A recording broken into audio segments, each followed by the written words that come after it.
Welcome everybody. Just one more quick reminder, we want to make sure everybody knows that we are recording this session.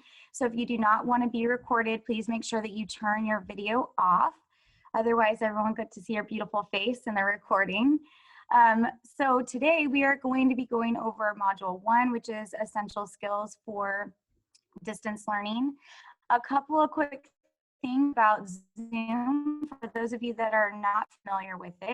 I went over briefly how to rename yourself. So if you hover over your picture, you have the 3 little dots and you can click on rename, or at the bottom, you can click on participants and then rename will come up next to your name under more. So those are the 2 ways that you can rename yourself with your name and grade level. We would ask everyone, please, because we are a very large group, we want to make sure everyone can hear. If you can remain muted by clicking the little mute button icon at the bottom of your screen, make sure it's got the line going through it. And then you can unmute yourself when you join your breakout rooms to be able to chat with your smaller groups. And then again, the video icon at the bottom, if you don't mind being shown in the video, you can leave it on. Otherwise, just click the video off button at the bottom. And then lastly, if you have a question, there's 2 things that you can do. We encourage you just to type the question simply into the chat box and we'll try to answer it along the way. Or under Manage Participants or Participants, there's a raise hand icon when you open up that box and let us know that you have a question that needs to be answered right away. We do have 2 people working with us today, which is my colleague Lisa Bowman and Katie Titus. You guys want to introduce yourself really quick? Hi, good morning. I'm Lisa Bowman, and I work for the San Joaquin County Office of Education Continuous Improvement and Support Department. I'm so glad to be here with you, and I'm excited that just to support you guys that are out there on the front lines and hopefully give you some tools that will help you in the coming year. Hi, I'm Katie Titus Whitfley, and I work in the County Office of Ed in the Student Events and Activities Department. Also very excited to be here with you all. Thanks for being here bright and early, and we hope that today you're able to take back some tools with you to make you feel a little bit more relieved and excited to go back to your classroom with your students. Thank you, ladies. And I just realized I forgot to introduce myself. So my name is Tamara Baseman, and I work with the STEM department for San Joaquin County Office of Ed. And we're excited to be here to help support you guys in this journey of distance learning right now. All right, so as I mentioned earlier, we are going to be going over Module 1 today. This is the first of 5 series of modules. So this first module is Essential Skills for Virtual and Blended Learning. So we are going to hopefully go over all the key things that you guys need to master to help create an effective learning environment. So we're going to give you what the skills are and some practical ways to try to start implementing those skills. Don't feel like you need to be an expert when you leave this workshop today. Just know that you're going to at least know which skills you need to work on as you start planning for your classroom starting in a week or 2 for some of you guys. So before we get started, there's a couple of housekeeping things that we wanted to talk about. The first, we are going to be sending you lots of different web pages and additional resources in through the chat box. So we want to make sure that you can access the Zoom and the web pages that are sent over. So if you have a web browser open, you can click on the tab and pull down, and it'll open it kind of side by side next to your Zoom. So you can have both the Zoom image open and the web page open, and that way you can navigate easily back and forth between them. The second thing that we wanted to point out is we are going to be having a back channel today, which is this bit.ly right here. And Lisa, if you could add that to the chat box for us, or Katie. Perfect, thank you.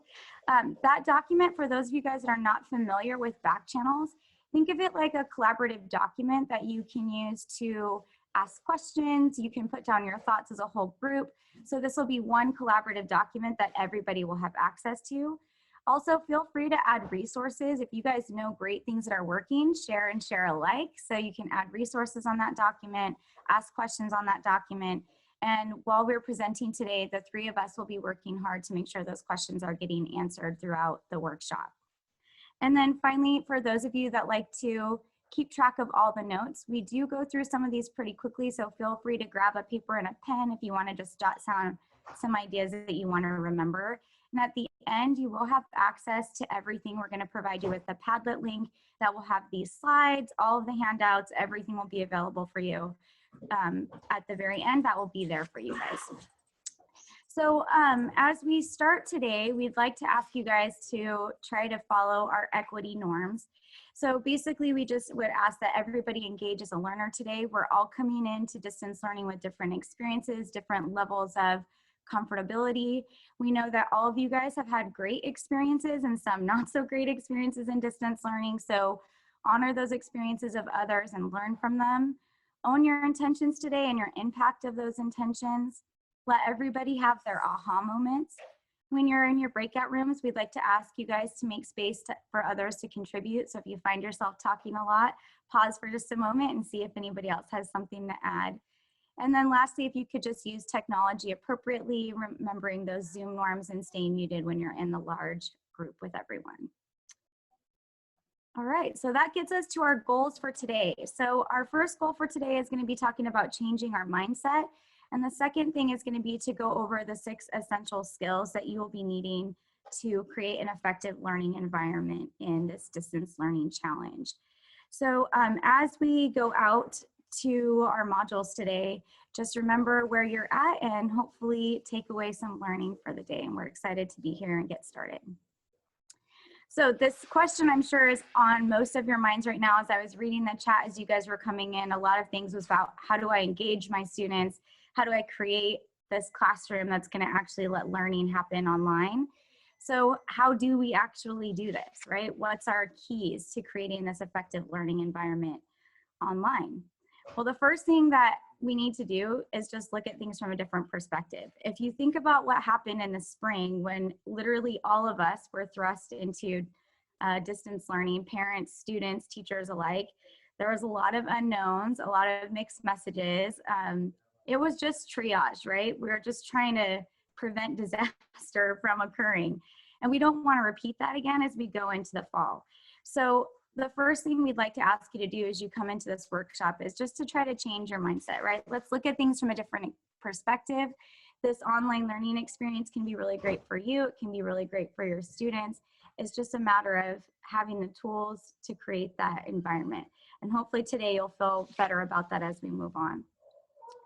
So what are the 6 skills then that you're going to need to create an effective and learning environment? So the 6 skills are listed here: taking care of yourself, building relationships, onboarding your students, establishing norms, designing lessons for online learning, and assessing student learning.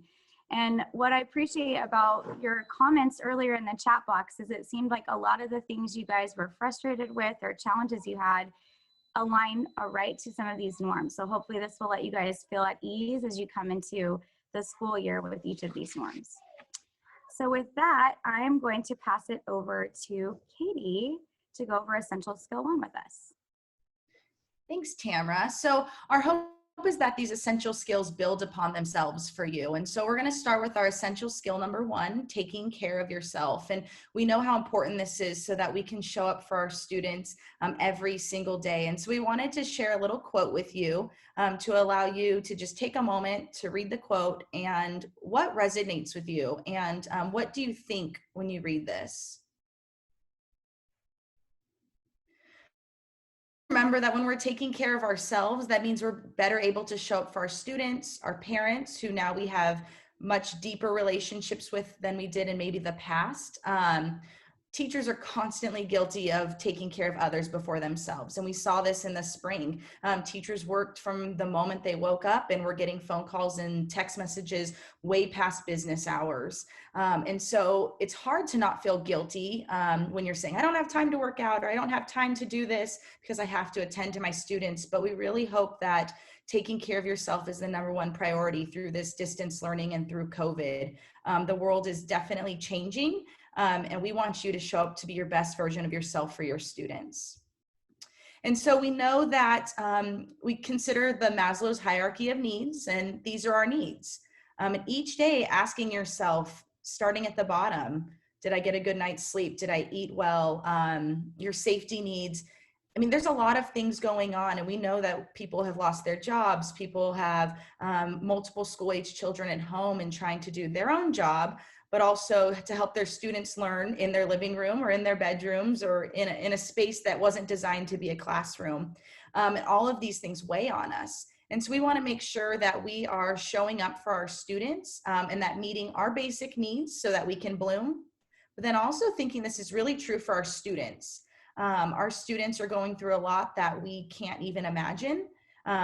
Making sure that they have a self of belonging, they feel safe, they're cared for, and then even extending this past the students to the parents that are helping our students. Are their needs being met? So really, we want to make sure that we're reflecting on our Maslow's hierarchy of needs being met and starting at the bottom and starting with ourselves, taking care of ourselves, making sure our students are taking care of themselves or that their parents are helping to support them. And so when speaking of taking care of yourself throughout today, feel free to get up for a stretch, snack, coffee break, water break.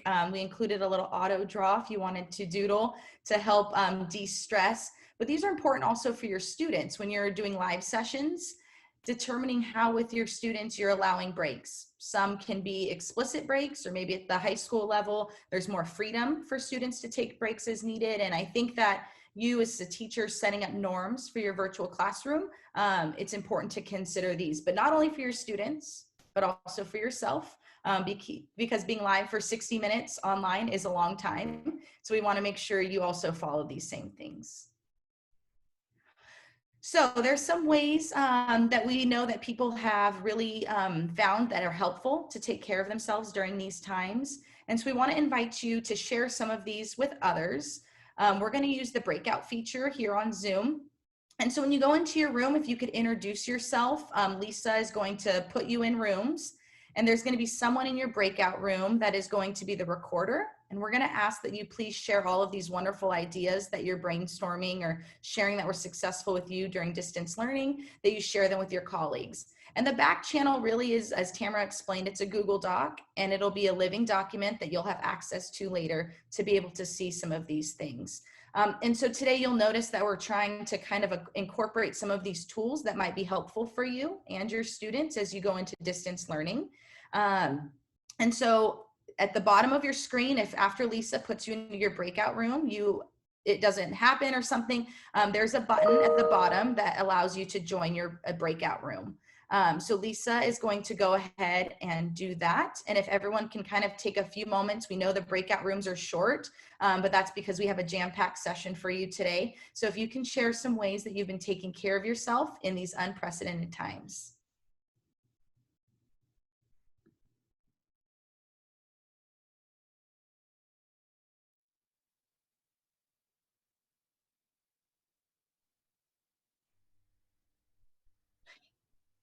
It was very short, and we're sorry, we're very short on time with our presentation. I'm going to share some of them that were added to the back channel, going to the lake, taking walks, getting outdoors, adopting a dog, sweet, a lot of family time, gardening, going on walks, reading, home gym, painting, spending some time by the pool. And so we know that there are things that we can do. It's just making it a priority for us. And so thank you for those of you that shared what they did, and hopefully we can continue to add to the back channel even if you didn't have time during the breakout room, so that everyone at the end of today will be able to take away a few ideas to give themselves some self-care. I see some questions about the Zoom tutorials. Tamara, Lisa, and I are actually all newbies at Zoom. And so the Zoom website has been very helpful. They have tutorials on how to do the breakout rooms, how to do recordings, which has been very helpful. So I encourage those of you with those questions to check out the Zoom website. That's where we have been learning a lot about Zoom. So we're going to go on to essential skill number 2, which is building relationships. And we saw a lot of this in the chat. This was a concern for people to figure out how to build relationships with their students. And so we hope that today, by addressing skill number 1, taking care of yourself, that you are taking care of yourself, taking care of your students, and then ready to take it to that next level of building some relationships.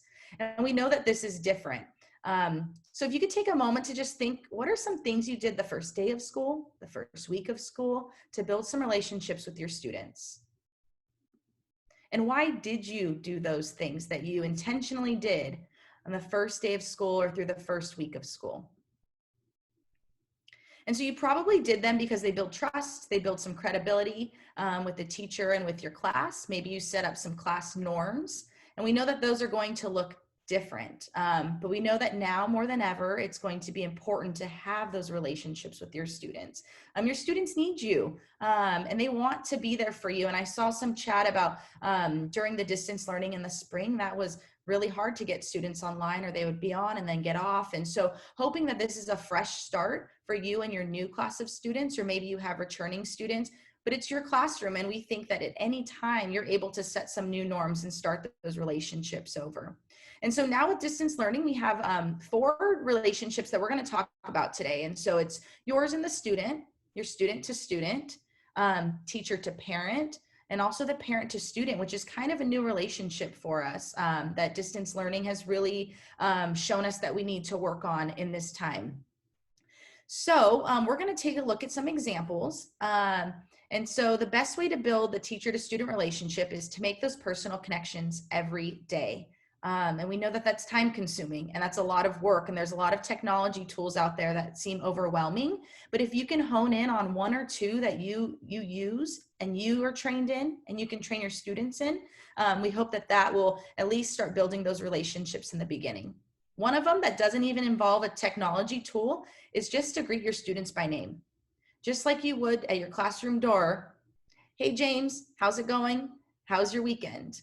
Those simple things, we hope that can continue in the virtual classroom. You know, sometimes students would do a handshake or a fist bump, and do those virtually and throw it out there to them and have them throw it back at you. We have to kind of get creative, but know that students still want to be recognized in their classroom every single day. You could start a funny video with your class. Maybe it's a joke, maybe it's a student sharing their favorite memory, something that is really low risk for students because distance learning is new to them too, and it probably is intimidating, especially those students who haven't had much social interaction since March.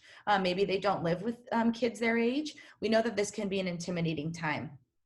And to get to know your students, recognizing that that's harder. And we saw in the chat that that was a lot of a concern, is you don't have that time in a physical classroom getting to know them.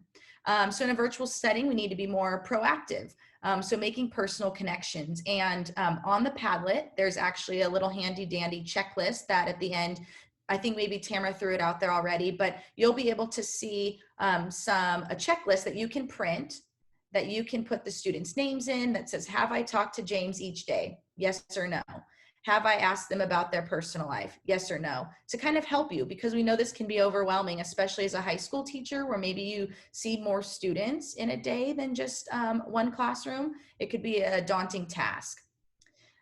So building relationships student to student, there's some fun things that they have now, the breakout rooms, which we demonstrated today, which you can make academic, but you could also allow students some free time in those breakout rooms to be able to chat and mingle with each other.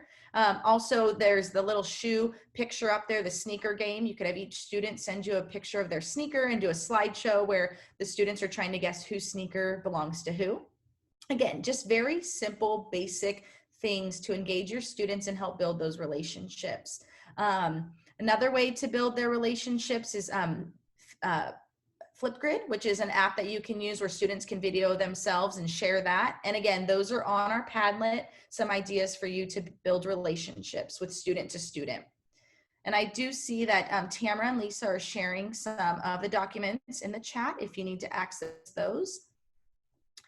So if we can take a moment to read this letter in front of you from a student regarding their homeschool. And as you read, if you can write in the chat box, maybe some thoughts that this letter brings to you. I see some people are having a blank screen. I do believe there are breakout rooms in Google Meet.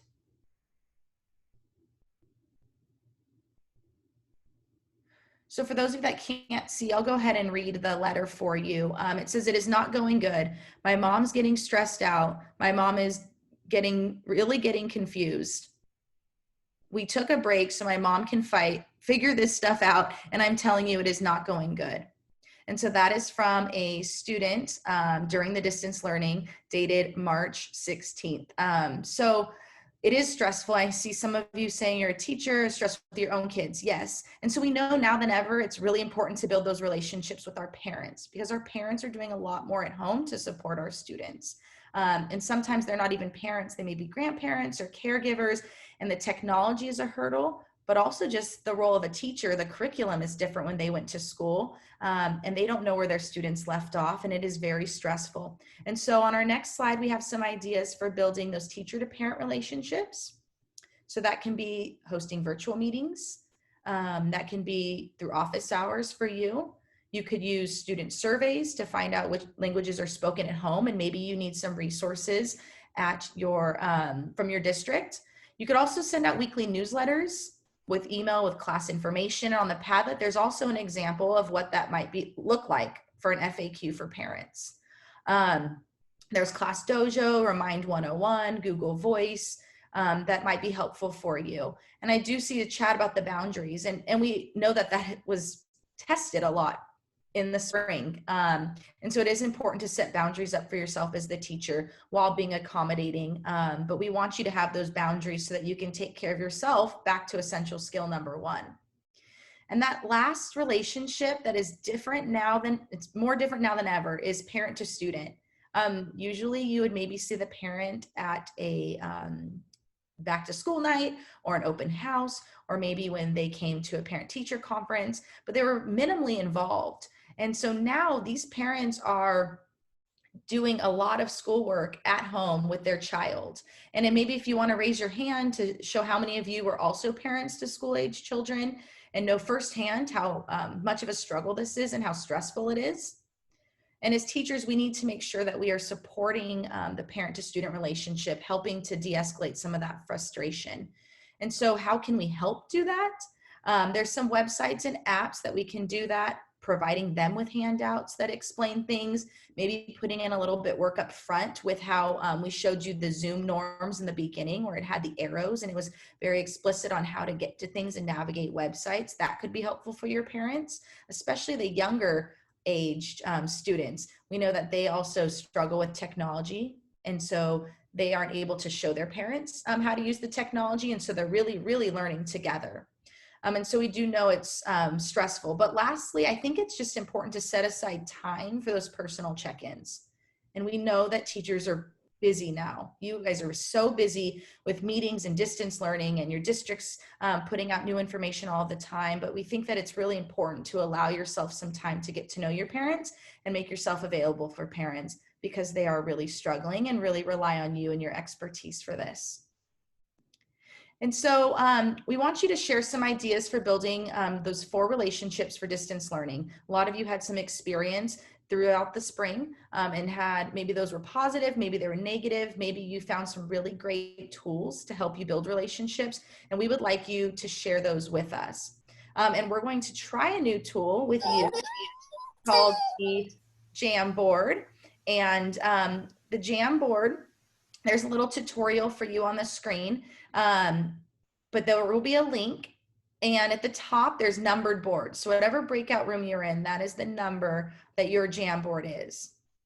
So you can click through the arrows to find your own. And so working individually or with your team recorder, you can add strategies you've used to develop each relationship, and you create little Post-it notes. And so on the left-hand side, you can see that there is a place to activate your pen and write it. You can activate an eraser if you need to erase it, and then you just paste it under which of those 4 relationships it is. So whether it's teacher to student, student to student, teacher to parent, or parent to student. And so Lisa has put in the chat that the breakout rooms 1 through 10, where you're at. So if you want to check those out and go to the Jamboard and jot down your ideas. And again, this will be accessible for everyone at the end of today for you to see all of the Jamboard's ideas that were brought together. So we'll go ahead and take a moment to do that. I have a quick suggestion, Katie, so that we can save time. You said that you were able to get on, correct? Yes.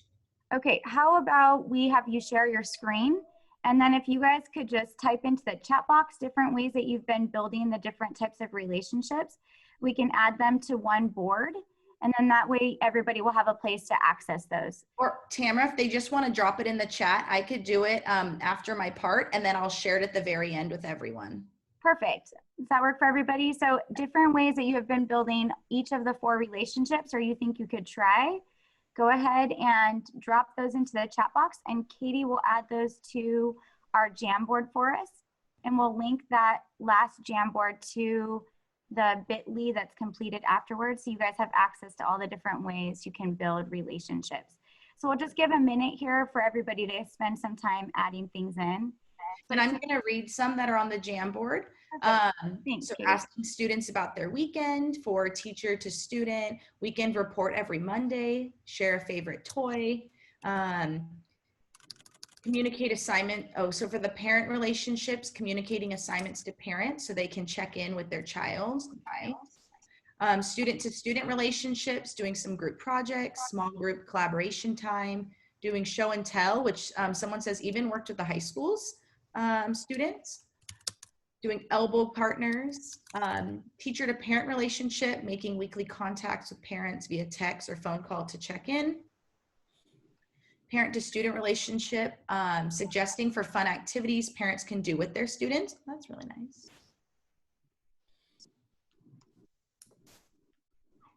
Having office hours for parents to help with that teacher to parent relationship. And then I'll go ahead, Tamara, and throughout the presentation, I'll be sure to add all of the ones through the chat so that everyone has those to take away with them at the end of today. Perfect. Thank you so much, Katie. And thank you guys so much for contributing, and feel free to keep adding to the chat box those relationship skills, because we know that that is something a lot of teachers are concerned about. How do I create relationships with students I haven't physically met yet? And these are all great suggestions and different ways that you can do that. So thank you guys so much for sharing all that knowledge and experience. And if you guys have separate questions about the Jamboard, we can answer those towards the end. Just add those to the question and answer section of the back channel or in the chat box, and we'll make sure that we come back and address that afterwards.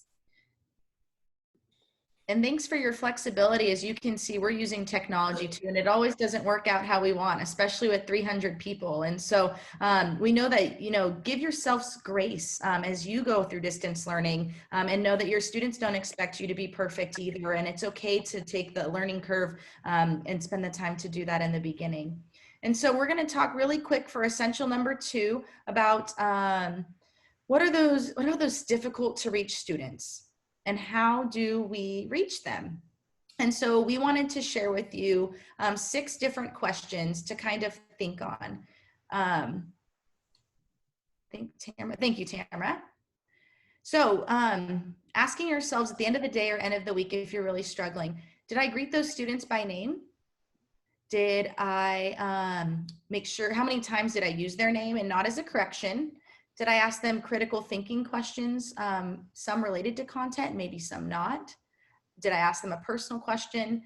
Did I make a personal or small group check-in? Did I pay them a compliment? And how many times did I provide them with praise? And again, there is a check sheet on the Padlet that you could print and adapt to your classroom. You could even make it and add students' names to do a little checklist at your desk to make sure that you were doing these things. But asking yourself these questions, what did I do to attempt to reach the student? And we know that students, just like I listed before, students are going through a lot. Their parents may be losing a job. They may be living with someone that they're taking care of who is at high risk for COVID. So I think it's important to start with getting to know them so that we can see what really is going on at their home. And if they're not showing up for class or they're difficult to reach, what's the reason? Because we want to believe that our students, their intention is not to not show up. Their intention is they want to be in school. And so how do we make sure that we can care for them? I see the pen. All right, Tamara, and I think Tamara, you're up for essential skill number 3, onboarding your students. Awesome. So for essential skill 1 and 2, you're taking care of yourself, you're building relationships with your students and your parents. And then essential skill 3 is actually going to support both of those skills, because onboarding is going to alleviate a lot of stress for you. And it's also going to help provide a lot of support for parents and students. So for the first thing I'd like you guys to do is just take a moment to read the quote that is on the slide right now. And I know some of you say you were saying a blank screen, so I'll read it for those who can't see as well. So it says, rather than viewing ourselves as digital immigrants and our students as digital natives, it would serve us all well to accept the fact that we are, in our own ways, digital explorers. So just think for just that 1 second. Kids use technology all the time, that is true, but they use technology in a really recreational way. They're not using it for academics or specific learning skills or strategies. So we need to remind ourselves that even though we might be really new to the tech, kids are new to technology in an academic setting. So we need to provide space for both you, the students, the parents, to be these digital explorers. And in order to do that, we really need to be strategic about this process of onboarding. So what exactly is onboarding? Onboarding is really just a way for you to show your parents and your students how to navigate your virtual classroom. So before I go into some of the nitty-gritty of this, I want you guys to think about this very simply, okay? At the beginning of a school year, you get a brand new set of students and you have to show them around your classroom. You have to show them where we turn things in, how we line up, how we ask a question, all of those different things about your classroom. The same is true for a virtual classroom. We still have to tell our students how to navigate your classroom, what is expected in certain situations. The difference is now we really have to include parents in this process of navigating the classroom because they're the ones that are supporting the students in doing that. So we wanted to make sure you guys left this idea of onboarding with some true skills and tools for how to actually do that. So for onboarding, there's actually 3 key components that are needed to effectively onboard students and parents to your classroom. So the first thing I want to ask you guys to do is just take a deep breath. It's okay. We know this is new for everybody, right? Not all of us are tech savvy and we're figuring it out along the way. Be open and honest with your students about that too. If you're learning, they like to know that their teacher is figuring it out too. It makes things a lot less stressful for everyone. So let's talk about the first key component of onboarding, which is providing explicit training activities for how to navigate your virtual classroom. So what that means is, how do kids get in? How do they log into your classroom? How do they find out where their work is housed? How do they submit homework? How do they log on to live sessions? What's expected of them when they log into live sessions? And you need to really be strategic about teaching kids all of these things. And it's not just for, let's say, your regular, let's say you're a Microsoft Teams classroom, right? It's not just how to navigate Microsoft Teams. Maybe you also use Flipgrid, or you use Class Dojo, or you use Remind 101. Each of those tech tools that you're using in your classroom needs to have a specific onboarding time provided for both the parents and the students. So how can you do that? You can chunk them down into small videos, you can create how-to guides, you can translate them. There's lots of different things you can do, but don't skip this step. Don't assume that students and parents are gonna know how to navigate those things, just like you wouldn't assume when they come into your classroom for the very first time, they know what's expected in your classroom.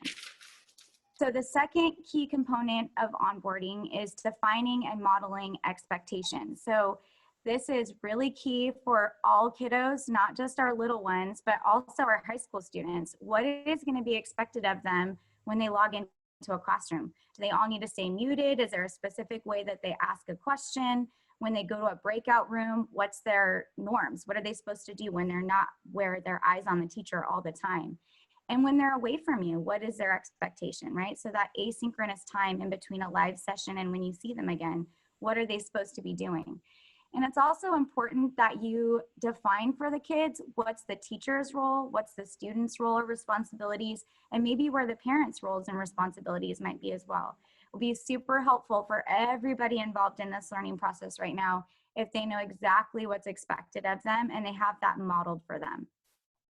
And the third thing about onboarding is that we need to remember to provide structured ongoing support. So do you have a help desk section in your webpage that kids could go to and access help? Do you have a Q&A section that kids can go to? Do you use like a Remind 101 where they can maybe text you? Finding ways to provide structured support also means that you need to know your learning platforms. So when you're thinking about how to onboard your students, make sure you really know your stuff. So that hopefully should ease you guys a little bit in this. You don't need to know every single tech tool, right? You just need to be good at a few that are going to work for your classroom, and then strategically onboard your parents and students to those few things. And give yourself a little space to learn. You are also a digital explorer. Remember that you're not going to be perfect at this to begin with. And so utilize any support structures that you can to help provide support for your parents. So we wanted to give you guys some examples of what these three things might actually look like. So for the first component, which is the explicit training activities, you might do a classroom tutorial. So I have a couple examples on there, one for Google Classroom, one for Microsoft Teams. And then maybe you could also involve your students in this process. Have them create a how-to guide. So maybe they watched a video of you explaining it, and then they create a how-to guide that could be used for the class and housed. Or maybe it could even be translated into a language that their parents could read. So involve the students in this process a little bit too. For outlining expectations and defining those things, you could do something simple like doing a Zoom etiquette or a live meeting etiquette, and picture icons work great for both older kids and younger kids. It's a quick reminder of what they're supposed to do when they're in their meetings with you. Below that, there is a document that's a teacher expectation and student expectation. And I know it's a little bit small on the screen, so I provided for you guys this document on a handout. If you'd like to learn a little bit more about that, it's bigger for you to actually see. And then for support, this also goes along with building those parent-student relationships. So hosting virtual office hours that maybe parents can log in to get help, or there's a student office hour for help. And then that Remind 101 could be really helpful too if you haven't used that before. I know there are other apps like Class Dojo and Class Tag, which are also great tools for connecting and providing support as well, and letting parents know what's going on and students what's going on. So we wanted to give you some quick tips about onboarding. We would highly recommend that anything that has a very specific training tool, like how to navigate your Google Classroom or your Microsoft Teams, make sure that you record that. Use a tool like Screencastify or Screenomatic to help record you going through that. It really builds trust and rapport with your students if they hear you going through your classroom and show your actual classroom, rather than using like a pre-recorded video that you might find on YouTube. So go to YouTube and look at those examples, but we really want to encourage you guys to use some of these tools to create your own onboarding training activities. And if you are not familiar with how to use those tools, Region 6 over the summer did some webinars on how to use each of these tools and a lot more. We're going to add that link to the back channel. So if you want to go through and watch how to use screencasting, that's on there. If you want to look at how to use Flipgrid, there's a whole webinar on Flipgrid. So if you need help with some of those tech-specific tools, we want to encourage you guys to check out that link on the back channel with the Region 6 webinars for those. It's a whole YouTube playlist of tech tools you can use in distance learning. The second thing about onboarding is you really want to make it fun. So I appreciate so much you guys put scavenger hunts in the back channels. We were talking about ways to build relationships. So think about doing a scavenger hunt for your virtual classroom. How do they find stuff? How do they turn things in? And if you're talking about protocols, like maybe how do you have appropriate class discussions or peer discussions when they're in breakout rooms, give them silly topics to talk about and let them practice and have that good student, bad student displayed so that you guys can have that open discussion about what it's supposed to look like and feel like in your virtual classroom. And the last thing to remember about onboarding is you need to practice patience. Give your students grace, yourself some grace, parents some grace. And yes, you are going to be going through the reviews of the protocols and the how-tos over and over and over again. You're going to feel like you're repeating yourself constantly. But I promise you, if you do these things ahead of time, you are going to see such better things for your students.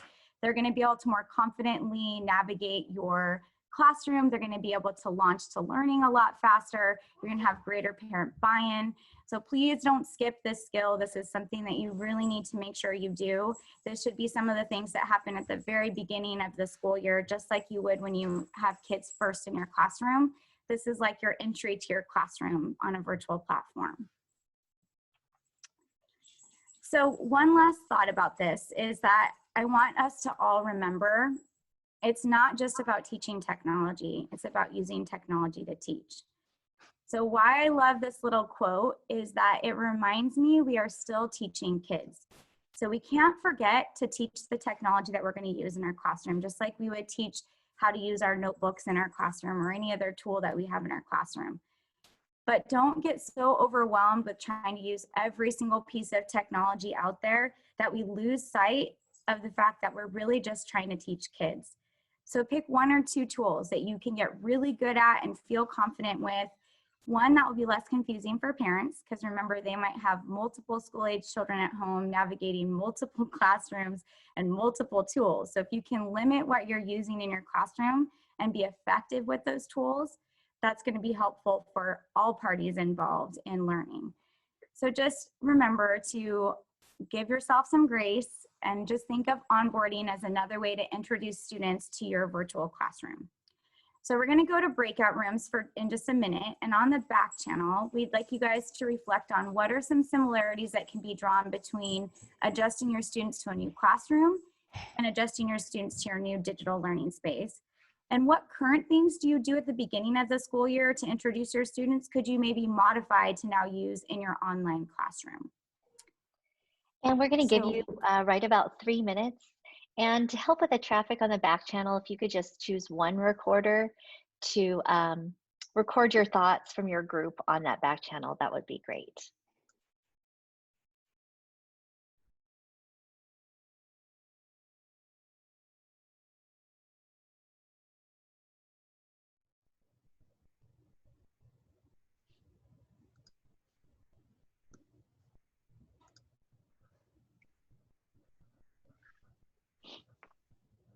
Oh, Brenda, I'm sorry.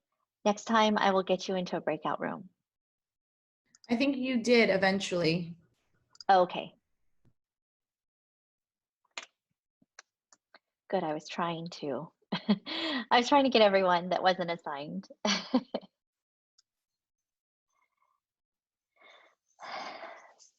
Great, as you guys are coming back, I see that you guys were having great conversations back there.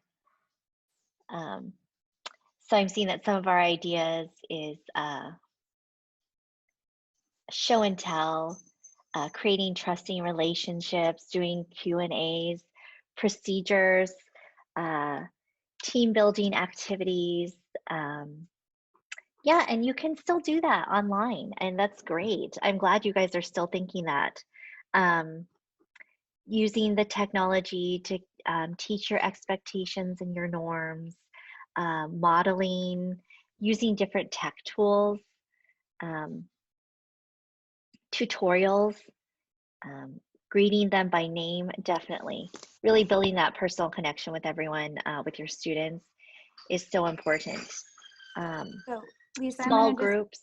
Jump in really quick. I added it to the chat box right after we went to breakout rooms, and I forgot to mention it before we did. So there is a checklist that was added to the chat box, and I'll add it one more time for tips for onboarding your students, like questions to consider. It's like a checklist you could use for that process. So in case any of you guys did not see that or are interested, I'm going to add that right now. And then I'll turn it back over to you, Lisa. Okay, thank you. I also see some people are saying doing small group class meetings. Practice makes perfect or better. And I love that. And we're actually going to be talking that as I go into our essential skill number 4, which is establishing norms of engagement. And part of that onboarding process really overlaps with this essential skill of building the norms of engagement. So just like in our live classrooms, norms are an important part of our virtual classroom. We know that when students collectively make norms of engagement, that they are invested. It's that buy-in piece, right? And it increases their engagement in the class.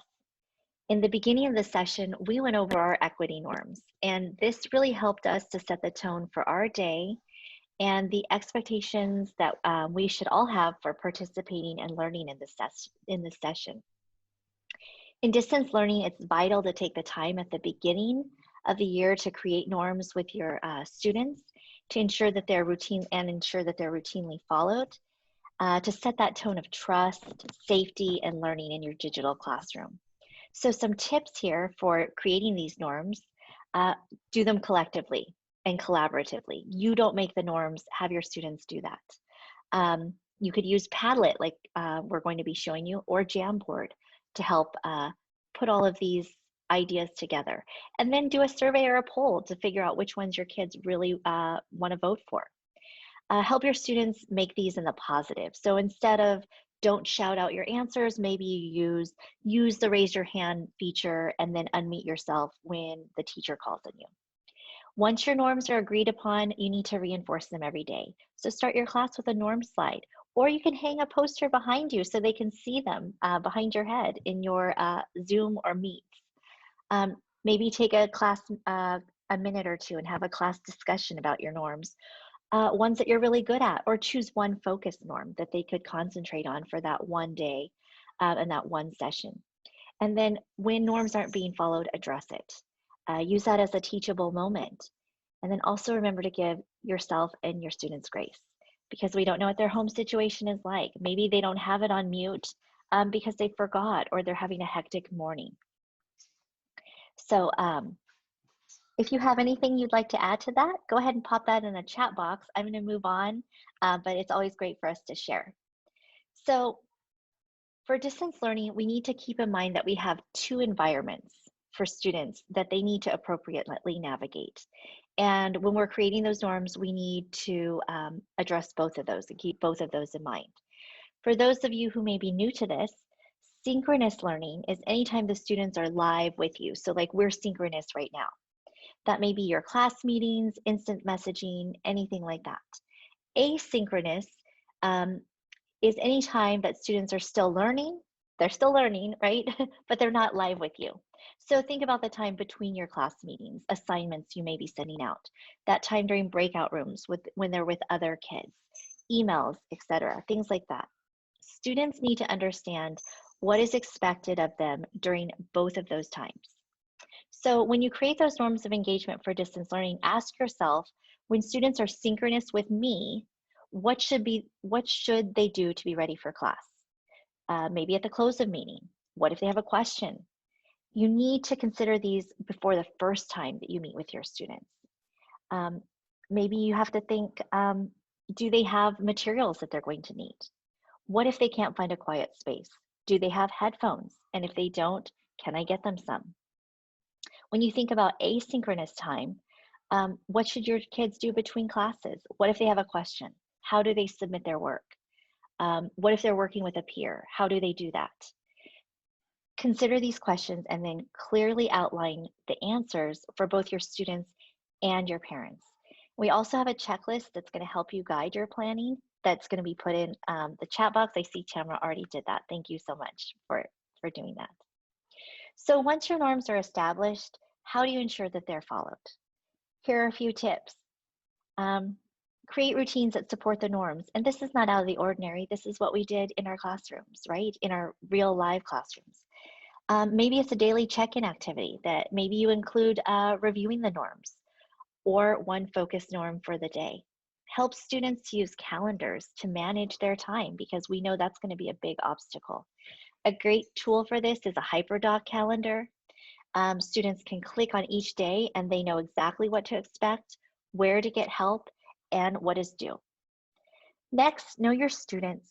Create a personalized space for them. Maybe you create a background. So I have a background here behind me that displays student work.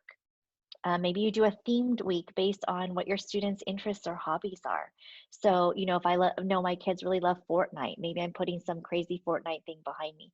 Nothing too distracting though, but just so that they know that I am aware of what they like, right? And anything that links to the students personally is going to help them to follow those norms of engagement.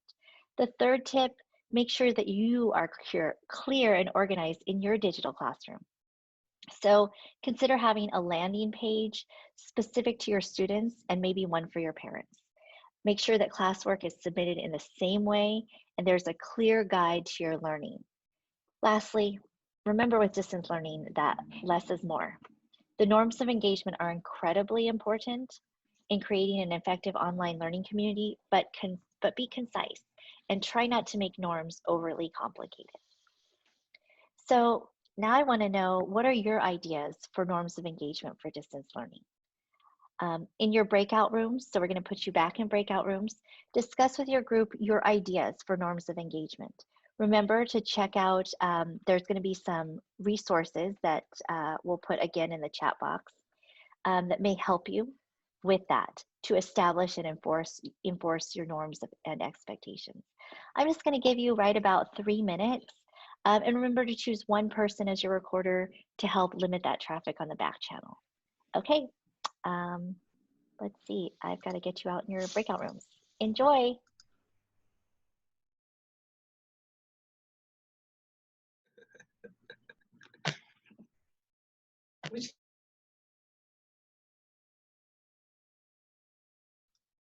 That's great. As you guys are coming back, I just want to say that I appreciate so much your all of your input and your wonderful participation and collaboration during this session.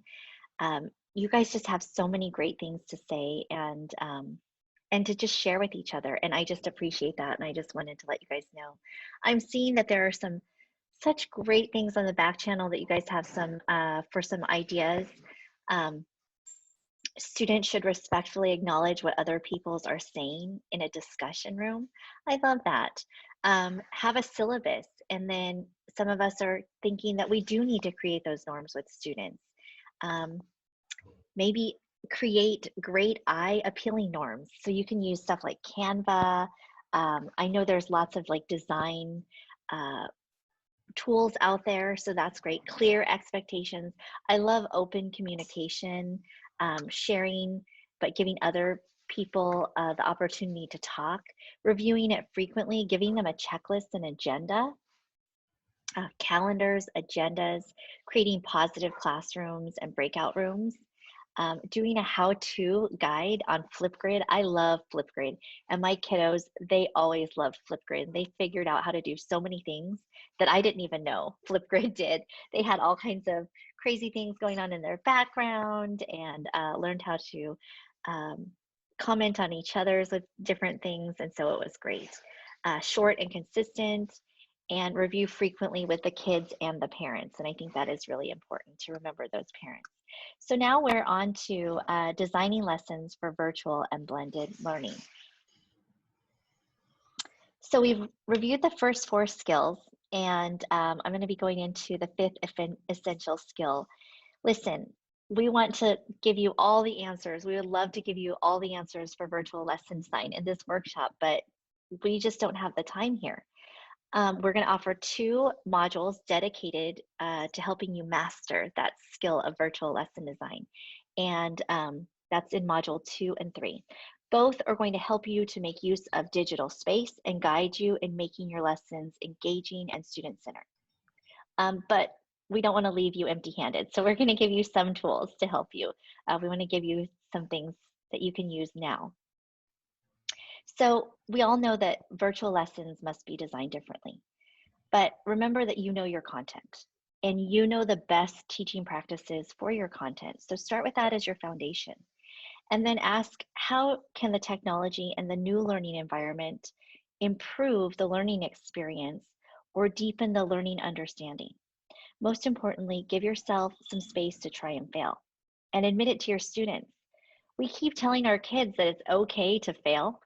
So they need to see us fail to understand that failure is good, and that we can use it as a way to learn and grow. And look, we haven't been perfect here. Things have kind of gone wrong and we've had glitches, but that's going to happen with technology. And we all need to give ourselves the space to do that and to learn and grow from that. As you plan your lessons, consider all of your learners. Remember, ask yourself, did I provide options for all of my students to have access and be successful in my lesson? You know, it would be heartbreaking for us to do all the work to get our kids to log in, but then lock them out of the lesson by only offering one way to engage and one way to show how they know, or to show what they know.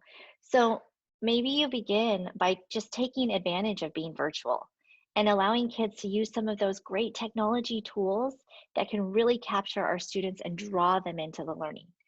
And consider, when designing your lessons, ways that students can both engage and demonstrate their knowledge so that we are reaching as many students as possible. again, give yourself some grace here. Lesson design takes practice. We spent how many months or years learning in school how to design lessons, right? So one component that I really want to stop and emphasize here is the need to address social emotional needs of our students as part of lesson design. Because of the trauma that we've all experienced because of COVID, we're all going through this, right? Taking care of our emotional needs and teaching emotional intelligence is more important than ever. So ask yourself, how am I connecting with kids and allowing them to connect with each other because they need that? Am I giving kids agency and voice at a time when they have very little control over anything? They didn't choose to be at home. Am I engaging kids by giving them the opportunity to be heard and feel successful? Are we leaving on a positive note where they feel empowered and capable? This is more than just an exit ticket about the lesson. It's about giving them hope and helping them to know that after you're not with them, they can still learn and be successful. So we want to make the most of both our synchronous and asynchronous time. And I know the image is small here, but I'm going to put a link to the document in the chat. So one of our biggest hurdles, less face time with our kids, right? And so this means that when you're planning your virtual lessons for the week, you need to consider how to make the most of the time that you have in front of them. So in your synchronous time, that's time to interact with your students, allow students to interact with each other, share their thoughts, and feel successful. So you can also schedule small group check-ins during your office hours to make sure you're really getting those personal interactions with all of your students. During your asynchronous time, you can provide opportunities for students to choose how they'll learn their content. How powerful is it that we can give students agency in their learning? You can give them an article with an immersive reader function, a video from TeacherTube, maybe even a recording of you explaining the content, and they can choose. And in this way, virtual and blended learning can empower students to take control of their learning and gain a love of learning that works the best for them. We're going to send you back into breakout rooms because I just talked at you for a long time. And so I want you to think, what new considerations do you need to take when planning for virtual or blended learning? And feel free to use that document to help you. And reflect on anything that you might need help with going into the school year. And then again, if your recorder could just capture your comments in that back channel, that would be great. Questions before I send you off? Great, enjoy.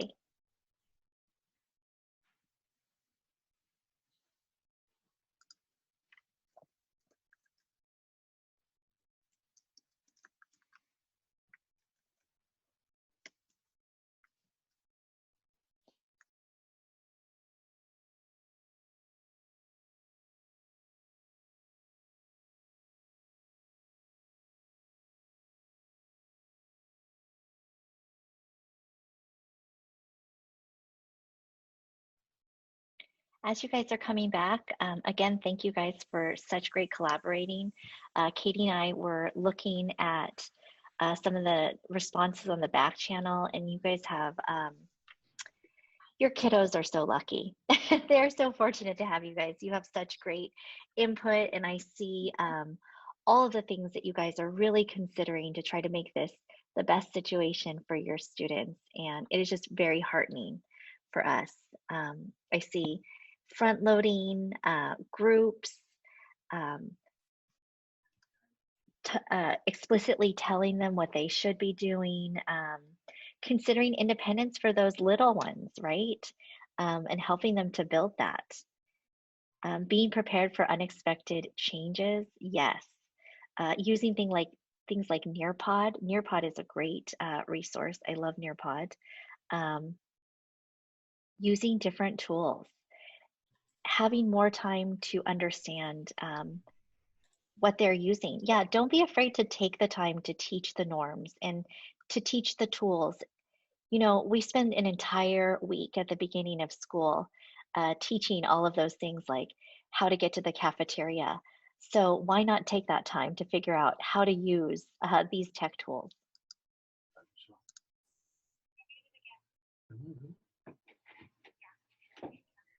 All right, so we are going to move into our last essential skill today, which I know was on a lot of people's minds at the beginning of the day, which is assessing student learning during distance learning. So I want you guys to take a moment and just read the quote that's on the slide. And again, I'll read it for those who are seeing a blank screen still. It says, assessment is any means through which teachers can achieve a greater understanding of where their students are along their learning paths. So I think one thing that gets stuck sometimes is that when we think about assessment, it's usually us, we're thinking about assessment with a grade, right? Like what grade am I giving this kid? How am I grading them? But really assessment is just how do we know what our students are learning? How do we know where they're at in this learning path, right? So we need to make sure that when we're looking at assessment in distance learning, we're following the same key principles of good assessment as when we're in the classroom. So thinking about that and keeping that in mind, we want to make sure that your assessments that you're giving are directly related back to the learning experiences of the students and the learning objectives that you've provided. So think about what you're doing in synchronous time versus asynchronous time.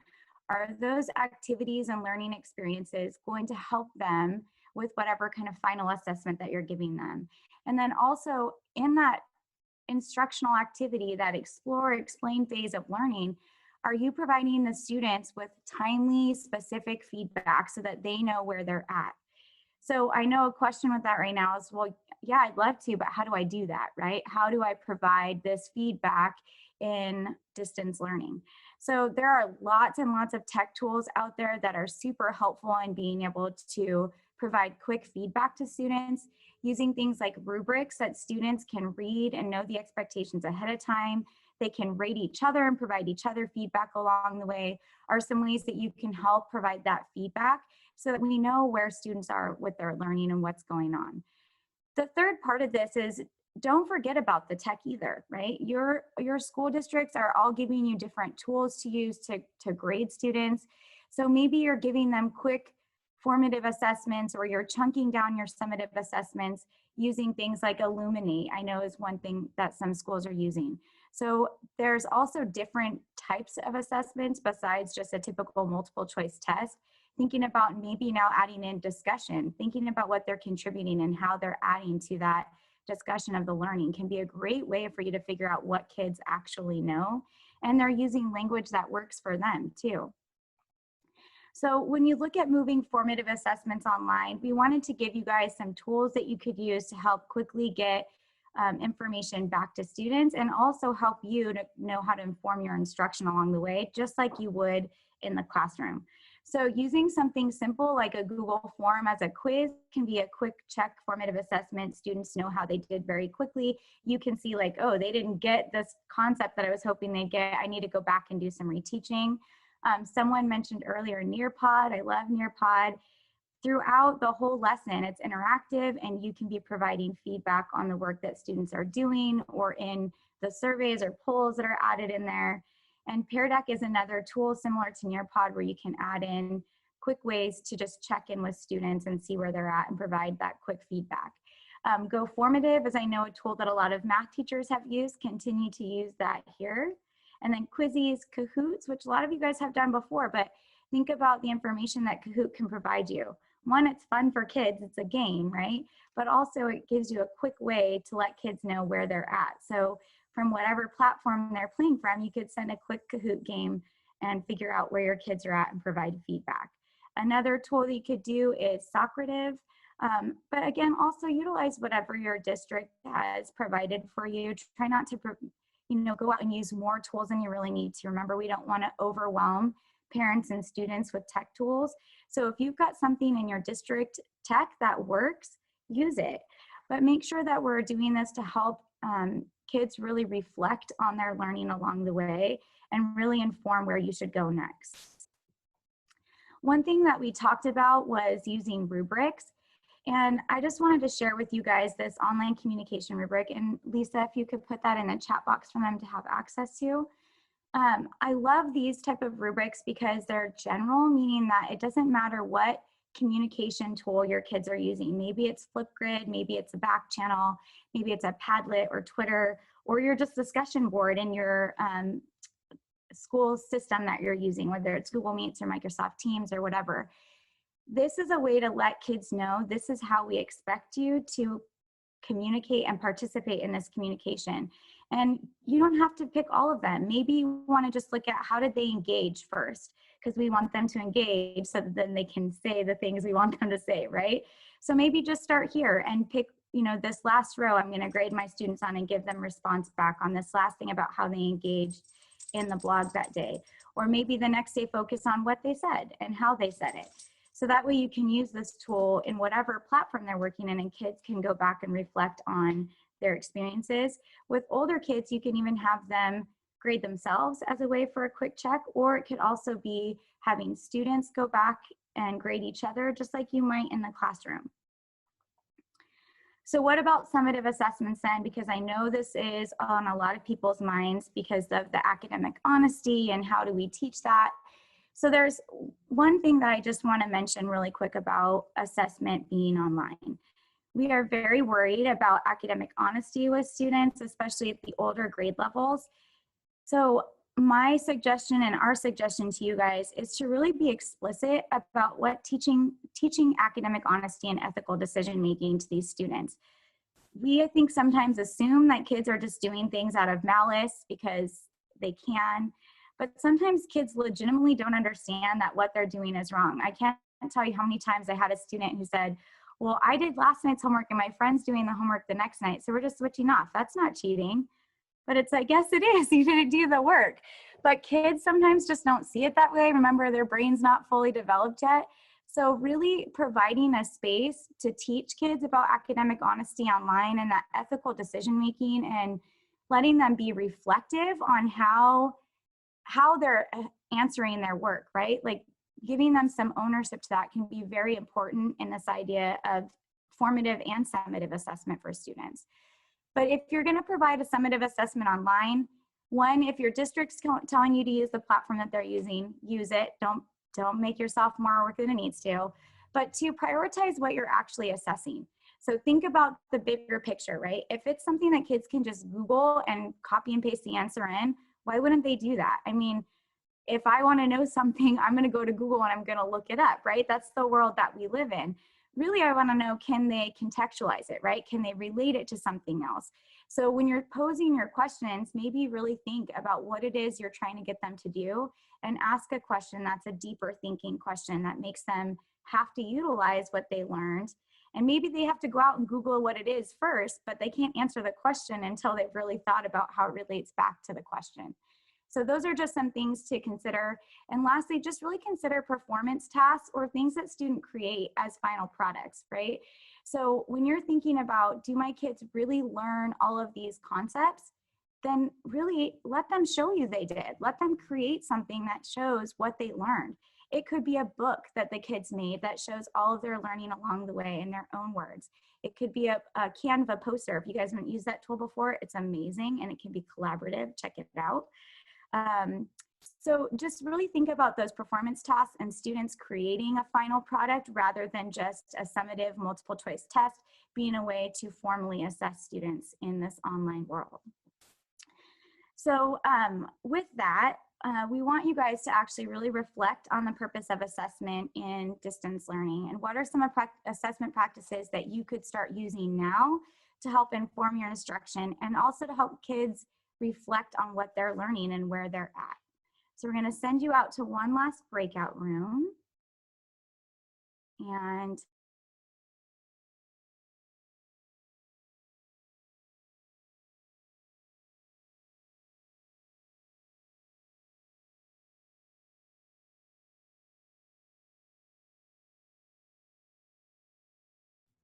okay, do we have everybody back? I think so. Yes. Okay. All right. So we are almost right on time. Well, hopefully we'll go through this last little bit quickly to respect your time. But we did cover 6 essential skills for learning or creating an effective learning environment online today. And so I just want to reiterate to you guys, please remember to take care of yourselves and find a way to relieve that stress and not overwhelm yourself. Make sure that you guys are finding a way to build relationships with your students and parents, and the rest of these skills will come a lot easier if you have that.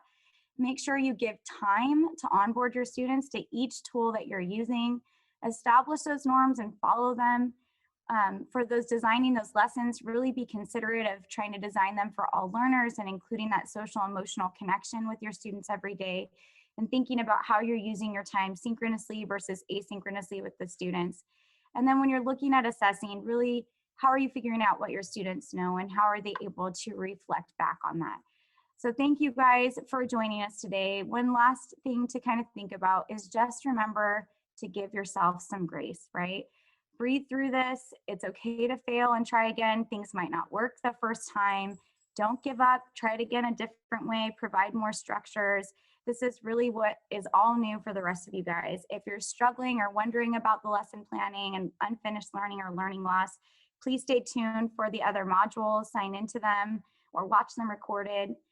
And if you guys could do us one huge favor, if you guys could please fill out the feedback form for us to let us know how we could improve these modules and really help you guys out with what else do you still need help with, we would appreciate that. And then the Padlet link with all of the resources, all the documents we put in the things today, the PowerPoint is all on this Padlet resource. And if Katie or Lisa, if you guys could add those to the chat box for everyone to add in. It's in there. Perfect. Thank you, ladies. But just thank you guys so much. We know you guys are out there on the front lines figuring this out, and our heart goes out to you, and we want to be here to support you however you can. There were a lot of resources we used to develop this module, and we wanted to provide those to you. So on the Padlet, there's some links to some of the resources that we used if you'd like to check out more resources to help you out. And if you guys would like some content specific trainings, like how do I do science and virtual learning, these individuals here are who you can contact to get that information in those modules out to you. And then just thank you to all the people who helped create these modules. And just remember, you're here to teach kids. You'll teach them wherever they are. And just give yourself grace and take care. Thank you guys so much for joining us today. Thank you. Thank you, everyone.